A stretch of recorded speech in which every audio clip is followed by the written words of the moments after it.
আর কত লজ্জা পাবেন মোদি। বিশ্ব নেতাদের সঙ্গে করমর্দনের সময় ফ্রান্সের প্রেসিডেন্ট ইমানুয়েল ম্যাক্রন ভারতের প্রধানমন্ত্রী নরেন্দ্র মোদীকে অগ্রাহ্য করলেন।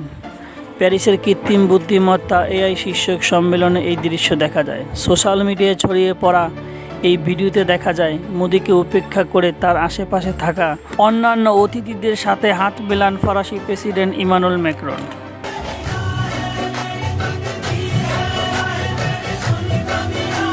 এই ঘটনায় সামাজিক যোগাযোগ মাধ্যমে তোলপাড় শুরু হয়েছে। এই ঘটনাকে কেউ কেউ কূটনৈতিক অবজ্ঞা হিসেবে দেখছেন। তো বন্ধুরা, আপনারা মোদির সাথে ঘটে যাওয়া এই ঘটনাকে কোন দৃষ্টিভঙ্গিতে দেখছেন তা অবশ্যই কমেন্টস বক্সে বলে যেতে ভুলবেন না। আর ভিডিওটি ভালো লাগলে চ্যানেলটি সাবস্ক্রাইব করে একটি লাইক দিয়ে যাবেন। Okay.